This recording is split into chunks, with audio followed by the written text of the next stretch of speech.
That's all right. All right. So anyway, so the imprint. So around the age of 3 or 4 years old, that's the time that kids start to differentiate self from other, and it's also the time that they start taking on different beliefs, right? And so either a belief was told to them, maybe modeled, or maybe they just put two and two together. But any which way, Yeah. it's as though like it's been imprinted into them, right? And so it's driving their thoughts and their, you know, their reactions and their behaviors all in, you know, in the here and now without any really consciousness of it. So when I started to think about and learn about imprints, and I started to think, my my reactions of always feeling first angry and then hurt, and I started thinking, was that an imprint? And I was like, oh my God, was that an imprint? That was my mom. That's exactly how she acted. And so I just took it on as the way that I started acting without any forethought. I think back now and I was like, was there ever a time in my life that I ever said, yeah, that's exactly the way that, I made an agreement that, yeah, that's the way I want to live? No. As a matter of fact, it is absolutely not in an alignment with the way I want to show up. So, right, kind of just getting familiar with your own conditioning, and starting to be really much more, kind of questioning and self-aware of like, why am I like this and what am I doing? And, because that's part of the whole, the idea of like, I want to take back control of the way that I want to show up in life. Is that all making sense? Totally. Okay. Totally. All right. So now we were just talking about the first part, which is the thoughts part of the empowerment model. So I want to kind of move on to the emotions part. Have you ever heard this idea that emotions are energy in motion? Yeah. Okay. Well, the way that I explain that is that here we are in our little humanness. And so, we're energetic beings. We know that, right? That, we can measure the energy in our, through even an EKG, that the brainwave energy kind of can get measured. So, are you there? Yes. Okay. So, when I say energy in motion, so when you have an emotion, it comes up and it either feels negative or positive. And so the first thing I started thinking is like, just to simplify things, it's like, so we're really only talking about two core emotions then, right? Right. The positive one, and I would label as love. The negative one, what do you think, if the positive one is love, what do you think the negative one is? Hate. It's not hate. What's actually... It's not? Oh, God, no. Yeah, what it actually is... It's what? What it actually is, it's actually fear. Oh. Right? So, now, first I want to kind of describe. If I have to describe what love feels like, well, it feels kind. It feels accepting. It feels non-judgmental, safe, trusting. It feels content, peaceful, caring, forgiving. When I talk about the negative, the fear, it's all the negative ones. It's the anger, it's the resentment, it's guilt, shame, blame. It's unkind, unsafe, judgmental, jealous. It's the anxiety and worry.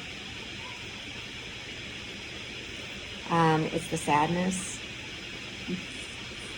It's untrusting. Shit. It's untrusting, unforgiving. If those are words, I don't even know. And I said that care. Got me. Yeah, I said care. Care is love, and it always comes back feeling good. It's only when you're in overcare or undercare that you're really dealing with fear-based, emotions. So my question was, what the hell? Why is it that we all want this feeling of love, that feels safe and it feels trusting and it feels so good. But we constantly are cycling into all of this, giving all the meaning and everything that cycles us into all of this fear. Well, why? It makes perfect sense. The most primitive part of the brain is the amygdala. It's the fear brain. It's the fight, flight, or freeze part of the brain. And absolutely necessary for our survival in the prehistoric days when we're getting chased by wild animals. But today, wouldn't you say 99% of the time that we're not in imminent danger, but you better believe that the same hormones that are coursing through our body when we're being chased by the wild animal is the same hormones that are coursing through your body when you're feeling, that anger about the situation with your dad or whatever, right? Same hormones. So, Yeah.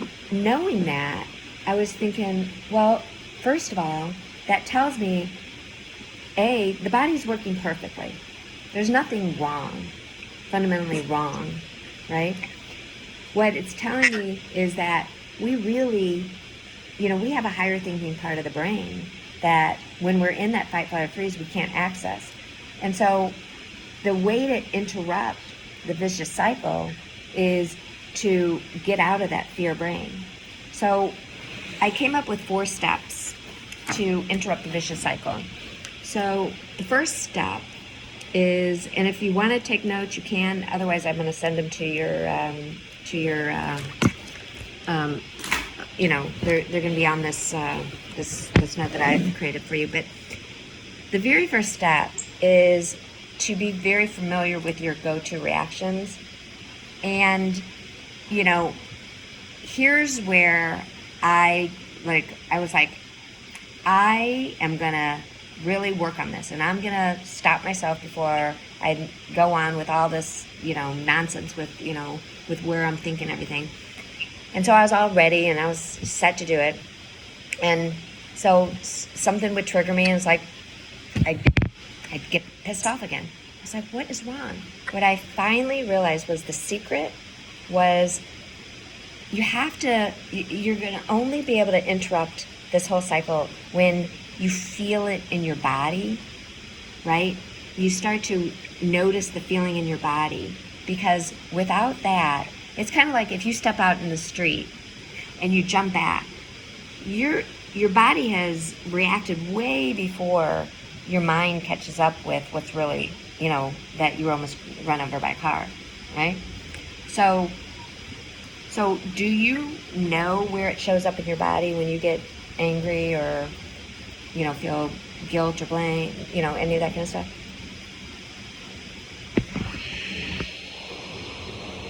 God, no. God, no. Okay, kind of think about it for a second. Do you feel anything in your chest? Do you feel... Wait, hold on. Your microphones are not synced, right? Oh. They're super weird. All right. Like, I'm getting like an echo over you talking. Okay.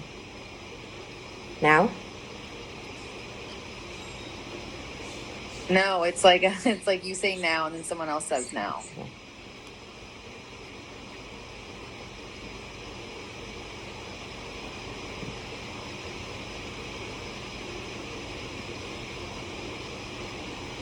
Now? Okay, now where's your video? Okay, yeah, that's better. Okay. Okay, so no, Okay, think about it. Do you feel something in your chest? Do you feel sick to your stomach? Do you feel butterflies in your stomach? Do you feel your heart racing? Do you get flush? Do you get tense? Gosh, I think I like.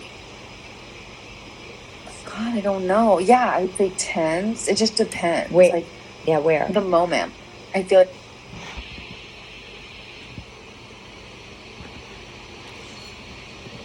not my stomach, Okay. not my chest. Not your chest. There's not a I don't kind of know. a tightness or a racing or a. Does your heart start to race? Yeah, no, I guess it is my chest. Like I kind of just am like, like I kind of like lose my breath, where I'm Okay. like, did that just happen? Okay. And So- then I either just start going a million miles a minute, or like crying, releasing and crying, like it feels good. Okay, but first you kind of lose your breath. Racing heart, you said? Or no? I guess. No. No, lose your breath. Okay. Okay, so right now that's all you notice, but I want you to really start paying attention. Okay. Okay, so the minute you feel something in your body, I want you to go to step 2, which is stop and create a gap. So what I mean by that is, here's the situation, here's your reaction. You're going to have a reaction. You can't help that. You're human. But the minute that you feel it, you want to create a gap. So the gap is, here's reaction, here's response. And this in-between time, I want you to turn the attention inward. And by the way, the allotted amount of time, it can be 5 seconds, 5 minutes, 5 hours, 5 lifetimes, I don't care. But you turn the attention inward, and the first thing that you want to take care of is the feeling in your body. You want to implement some type of relaxation or stress reduction strategy. Okay, I was just going to say, now that you're saying this, it's kind of sparking like a react. I feel like I breathe in through my nose and out through my mouth. Like, don't freak out. Okay. Like, I attempt, just very little I attempt. I don't try very hard. I need to try harder to just like, don't blow this up. Okay. Like, don't blow this up. Just breathe. And then there's just, from there, not. Okay, I'll blow it up. So what I want you to do is, I want you to do that, but I also want you to do it in more intentional. So you put your hand on your chest, the other one on your stomach. And so when you breathe in, you want to breathe in through your nose for, a good count of 4 or 5. And then when you breathe out through your mouth forcefully until all of the air is out. The breathing in is a little bit of an accelerator. It oxygenates the brain. The breathing out is the real calming effect. And you want to just breathe out all the way so that your stomach collapses, your chest expands, and then you continue. So you breathe in, your stomach balloons out. You hold it for a second, too. You breathe out. And you want to do it 8 to 10 times. Kind of check. See if you're feeling a sense of calm. If not, do it again. And do it again. And do it again. Until you feel a sense of calm. Okay. So now, second part of step 2 is now you want to notice the meaning that you're giving the situation. Give me any situation. Let's play with this for a second. Give me something that, big or small, that was upsetting, that kind of recently. Okay. Okay, let's just say. Okay, I don't know. Sherry messed up something, and I was trying to help, and then it got reflected on me. Yeah, Sherry. Is it Sherry? Okay. Messed up, and it was reflected. So this. On her. Okay. Well, first of all, actually, the situation is Aunt Sherry messed up. Now, the meaning that you gave the situation is, now it's my fault, or what is it? The meaning is the story that you tell. Okay, the meaning of the situation is that I was trying to help, and now my dad thinks I'm a moron because it's screwed up.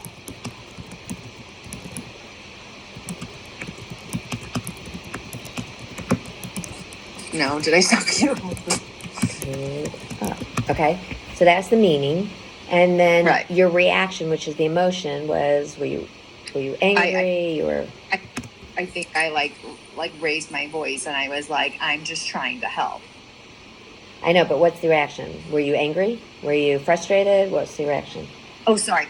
No, defense. It was really defensive. It was defensive, and it was sad and angry, and placing blame. That was the first time I vocally placed blame out loud back to her. Because it's sensitive. It's a sensitive topic. Because she's not well. Okay. It's not like she's just dumb. She's dumb, but she's just not healthy. So it's not something you can just openly discuss and right. mock, Okay. So now we're going to go to step 3. Step 3 is dissect the meaning to its source with why questions. And I'm going to give you 2 stems. Why does it bother me? And then you always answer with, because it makes me feel. And when I say feel, I'm really looking for more meaning or more story.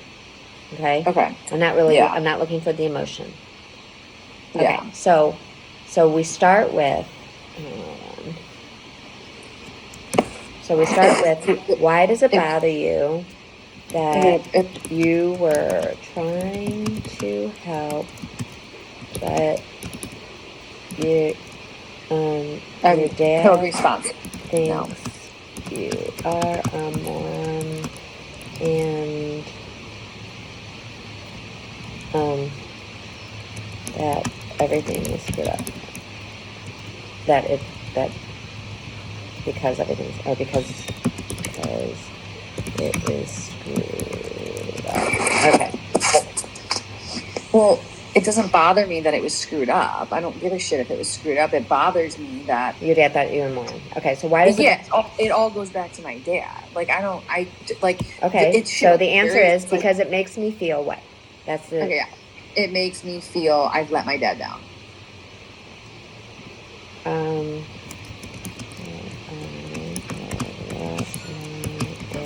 Down. Okay, so now you re-ask the question using that answer now. Why does it bother you to let your dad down? Now, but here's the little tricky thing is, we're trying to get away from the specific situation. Remember, it's not the situation that causes the reaction. Well, but so now listen. Wait, listen. So since we're trying to get away from it, we're going to use your dad, but why does it bother you to let your dad or anyone down, really? Because it makes me feel what? Worthless. That quick? Not valued. Okay. And you gotta be honest, I don't feel this way with anybody else in my life. Okay. So yes, this would be good to apply to all situations, but I don't feel worthless or devalued by anyone in my life other than this, Okay, because it makes me feel worthless. Okay, so now you just got to the underlying reason for not just you, for everyone. That is basically what we are always struggling against, is this feeling of worthlessness. Let me put it into kind of context here, right? So a baby will come into the world and it definitely has a lot of value, right? It kind of it cries and expects you to feed it and love it and nurture it and take care of it. And then what do we start doing with this baby? We start to condition the baby. Oh, good girl. No, don't do that. And then you start going to school and you need to get, be smart and you need to be pretty and you need to be achieved, and you need to make a lot of money and, right? And so we're always held up against a comparison of to be better, right? Now, but this is the turnaround as far as, I call it an empowerment question, because instead of allowing someone else to be in charge of this, the question is that the truth, that you're worthless? No. Okay. Why? How do you know? Because I know what I'm doing, and I know what I've done, and I know my intentions, and they're not worthless. Okay, so I think what if that's what why- if what if you didn't know what you were doing and didn't know your intentions? Would you be worthless? No, Okay. Why? no, I don't. No, Why? because I'm not worthless. Why? I mean, do you want all the specifics? Well, I mean, I don't know if there's a lot of all specifics. Why aren't you worthless? Wait, do you want like a specific answer, or can I just like explain to you here why? Well, I mean, just I think that there's I- just. Go I ahead. think that's why I get angry. That's why I get angry is because what I've done is adding value Once to again, your business. what about a baby? Does a baby have What? to? I don't get Does a baby do anything? It doesn't have any achievement. It's not Okay, doing so anything. you're saying, okay, everybody's worth something. Nobody's worthless. Right. Well, yeah, but you know, yeah. There's Okay. no, there's no. I mean, but that's where. I mean, that's my point, Christina. It's like you've got. Right. You're like that's the turnaround, is to get settled in. By the way, when I talk about accessing your inner knowing, that was an Right. example. You know this. Right. You know But here's this. my thing. I know I'm not worthless, but I want my dad to know what I did isn't worthless. What I did is actually worth a lot. Okay, so So it's not like But- I'm crying because I feel worthless. I'm crying because I think I'm worthless. once Do you get again, I totally get it, but that's what I'm saying is this is an empowerment model, and what the direction of the whole model is to turn inward, to create your own sense of value, to access your own knowing about something, right? So I get it. so that's the thing is like you're giving your power away. That is not Right, okay. empowering. It's powerlessness when you try. Like that's what I did for my whole marriage. It's like if my husband would just change, then I would be happy. So are you saying It has nothing to do with my own happiness. I get to be in charge of my happiness. okay? And So when I take charge, you're saying right. So then we're moving on to step 4, which is instead of reacting, remember, not here's the situation, here's the reaction. Instead of reacting in those fear-based thoughts and emotions, now you're ready to respond when you come from that place of value, that inherent okay, I worth, get it.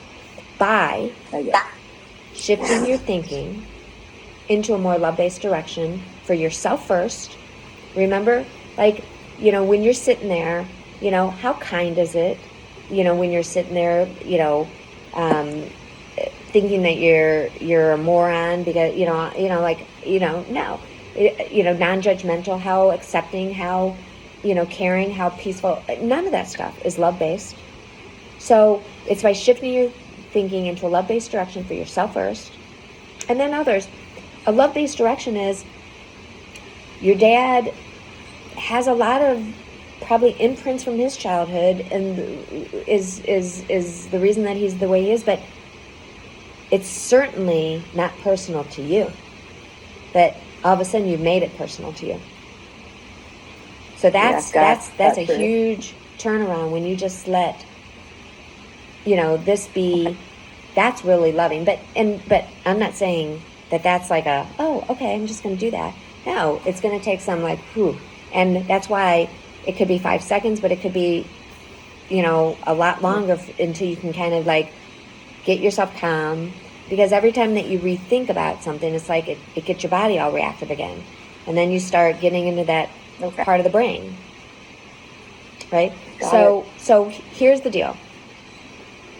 This is all about just self-awareness, just there's a cognitive distortion, there's that feeling in my chest, yeah, that's not very love-based. That's what I'm looking for. I'm not looking for any type of outcome, because this is going to be a process for life. We're going to always be reactive. It was never going to go away.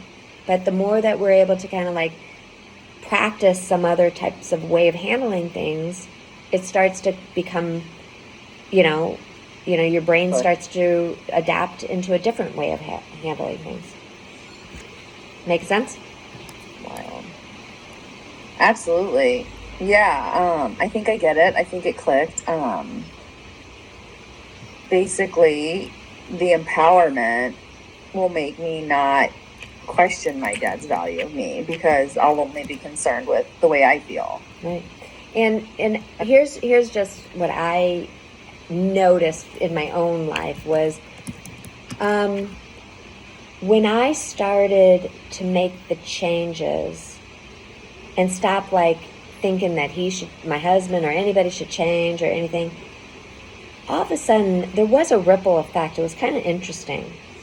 When I was keeping my side of the fence clean type of thing, it's like, oh my gosh, there were some changes that started just happening. Because it's so cool. I actually have a husband that's probably more like your dad than, he's been very financially successful and everything. And to this day, he would never go, oh my God, you were so right. Or, never, Yeah. Never. No, Right. Never. Yeah. Right. Never. No, I totally agree with the ripple effect. And that's kind of what I was telling you earlier. It's just when we got delayed our meeting, I tried to start some changes on my own, and it really did. I just have to stick with it. I feel like this is the first time I'm ready to make changes and ready to commit to following strategies, so so, and here's the thing, so that was the foundational strategy. From there, I almost think of it as like a curriculum. So I just started thinking why are we the way we are? And so I just start kind of going down that, because I think that we're so the same. We all end up with the same feelings of, whether it's, guilt or shame or trust or, it's all the same stuff. It shows up differently in all of our lives. But so I start to, unfold more of the whys the way we are. And so if you really? want to kind of, work on this, what I usually do is I meet once a week, try to figure out a time that just is a consistent time so you don't have to add that extra worry. And then if it needs to be changed, don't worry, it can be changed or canceled at any time. But it is something, because we are creatures of habit, and without that constant focus and attention. Can we What? Totally. Can we plan on every 2 weeks? Just because he's not in the office as much. So I feel like a full 2 weeks would give it a good ability for me to actually practice the reaction. I feel like a week I might not have, after a week I might not have enough feedback. Yeah, I mean, I do understand what you're saying. I don't recommend it. And the reason being is because what I'm trying to do is interrupt old habits. If you go 2 weeks, I just from experience, it doesn't work. It doesn't work as well. So I would just say, I just know it doesn't work as well. Okay. So no, that makes sense too. Yeah, for sure. But in time, then we'll go to every 2 weeks for sure, because you'll then that makes sense. But at the beginning, no, you need to be on top of it to go, okay, so what happened, and then how did you apply this? But it's not as though we're just working with empowerment model. We're moving. Right. We'll be moving. No, you're right. It's not just him. So yeah. All right, cool. Okay. So, do you know your schedule, or do you need to look at it to figure this out? Well, why don't you can you just let me know what you have available or any options available, and then I'll see what would fit in regularly. I will. Let me just really quick. Is there a day of the week that's better? Probably not Monday, Wednesday. Okay. Tuesday, Thursday are great for me. Okay. Thursday would probably be the only. I might have 11 o'clock on Thursdays is available. 11. Okay. I Okay. think that'll work. You got it, sissy. All right. If something changes, Awesome. just come, but figure on next I week will. at 11 So o'clock. Thursday at 11. Uh-huh. Okay. All right. Awesome. Thank you. You're welcome. I'll talk to you soon. All right. I appreciate Bye. it. Bye.